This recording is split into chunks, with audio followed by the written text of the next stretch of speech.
Hi friends, welcome to our channel. So పెద్ద విషయాల గురించి మాట్లాడుకునే ముందు చరణ్ అన్న ట్విన్స్కి అఫీషియల్గా పేర్లు పెట్టడం జరిగింది. ఉపాసన గారు దాన్ని సోషల్ మీడియాలో కూడా షేర్ చేశారు.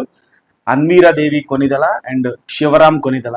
అంటే శివశంకర వరప్రసాద్ చిరంజీవి గారి పేరు ఏదైతే ఉందో, స్క్రీన్ నేమ్ కాకుండా చిరంజీవి కాకుండా శివశంకర వరప్రసాద్లోని శివాని, రామ్ చరణ్లోని రామ్ని, శివుణ్ణి రాముణ్ణి కలుపుకొని వాళ్ళు ఒక పేరుని పెట్టడం జరిగింది, శివరామ్ కొనిదల అని చెప్పేసి.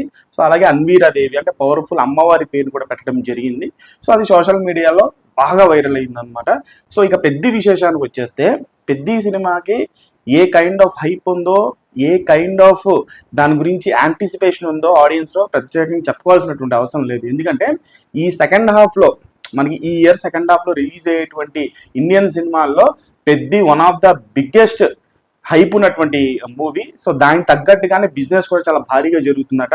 తెలుగు రాష్ట్రాల్లో 200 నుంచి 250 కోట్ల వరకు బిజినెస్ జరుగుతుంది. అలాగే వరల్డ్ వైడ్గా చూసుకుంటే ఇంకా రిలీజ్ నాటికి హైప్ అనేది ఇంకా నెక్స్ట్ లెవెల్లోకి వెళ్ళిపోద్ది. సో ఖచ్చితంగా 400 నుంచి 450 కోట్లు, 450 నుంచి 500 కోట్లు వెళ్ళినా ఆశ్చర్యపోతుంది. అలాగే ఓటీటీ నెట్ఫ్లిక్స్ వాళ్ళు బ్యాక్ చేసుకున్నారు 130 crores అని చెప్పేసి మనం విన్నాం.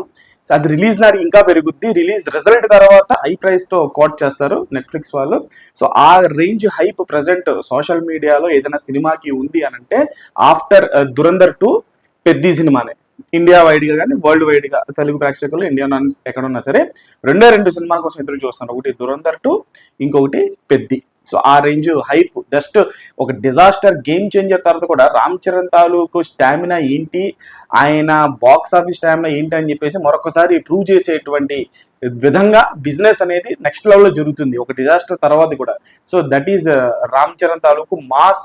ఇది ఫుల్ మాస్ మూవీ కాబట్టి, so Ram Charan mass box office stamina ఏంటి అనేది మనకి వినిపిస్తున్నటువంటి బిజినెస్ చెబుతుంది. ఇంకా సాంగ్ విషయానికి వచ్చేస్తే, అప్పుడు వస్తుంది ఇప్పుడు వస్తుంది అని చెప్పేసి అందరూ ఫ్యాన్స్ని బాగా డిస్ట్రాక్ట్ చేస్తున్నారు. అసలు ఏమి నమ్మొద్దు, ఎవరికి ఏమీ తెలియదు. రీచ్ ఫార్మింగ్ తప్పితే ఎవడు సరిగ్గా అప్డేట్స్ ఇవ్వడు. మనకు ఉండేటువంటి పిఆర్ ఆయన ఎట్లాగో ఆయన వర్కింగ్ స్టైల్ అంటే నాకు తెలియదు, కానీ ఆయన గురించి నేను గబుక్కుని ఏమైనా మాట్లాడినా లేకపోతే సోషల్ మీడియాలో ఏమైనా ట్వీట్ వేసినా నాకు కాల్స్ వచ్చేస్తున్నాయి, ఎందుకు నువ్వు ఇది ఇలా మాట్లాడుతున్నావు అది ఇది అని చెప్పేసి. దాని గురించి నేను తర్వాత మాట్లాడతాను, ఇంకో వీడియో సపరేట్గా చేస్తాను నేను పిఆర్ గురించి. సో ఇంకా సాంగ్ విషయానికి వచ్చేస్తే, మనకి ఈ ఫిబ్రవరిలో 27th లోపు అనౌన్స్మెంట్ వస్తుంది. అలాగే March 4th, 5th హోలీ అంటున్నారు. సో ఆ హోలీ సందర్భంగా సాంగ్ రాబోతుందని చాలా గట్టిగా అనిపిస్తుంది. అంటే మనకి దగ్గరలో ఉన్న అకేషన్ అదే. సో మనకి ఆ టైం కల్లా మనకి ఖచ్చితంగా అప్డేట్ అనేది వచ్చేస్తుంది. సో సోషల్ మీడియాలో ఏవేవో పేజెస్ అయినా రకరకాల ఇప్పుడు వస్తుంది అప్పుడు వస్తుంది వచ్చేస్తుంది అది ఇది అని చెప్పేసి ఏం నమ్మద్దు.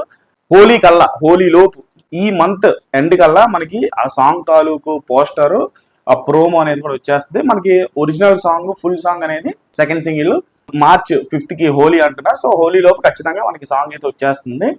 ప్రతి అప్డేట్, ప్రతి సాంగ్ కూడా పెద్ద తాలూకు హైప్ పెంచుతుందే కానీ తగ్గించట్లేదు. సినిమా నాటికి ఆర్ఆర్ఆర్ కైండ్ ఆఫ్ హైప్ ఉండిద్ది. ఆర్ఆర్ఆర్కి అయితే ఏ రకంగా అయితే తెలుగు స్టేట్స్లో కానీ ఇండియా వైడ్గా కానీ వరల్డ్ వైడ్గా కానీ ఎంత అయితే హైప్ అయ్యారో, సో ఆ రేంజ్ హైప్ ఖచ్చితంగా పెద్ద అనేటువంటి సినిమాకి వస్తుంది. సో అప్డేట్స్ ఈ లోపు ఏముంచినా అఫీషియల్గా నేను వీడియో చేస్తాను. ఈ లోపు ఎవరేం చెప్పినా నమ్మద్దు. March 4th కానీ 5th కానీ హోలీ అంటారు. సో హోలీ లోపు మనకి ఖచ్చితంగా అప్డేట్ వస్తుంది. So stay tune for second single. Channel like చేయండి, షేర్ చేయండి, కామెంట్ చేయండి, సబ్స్క్రైబ్ చేసుకోండి.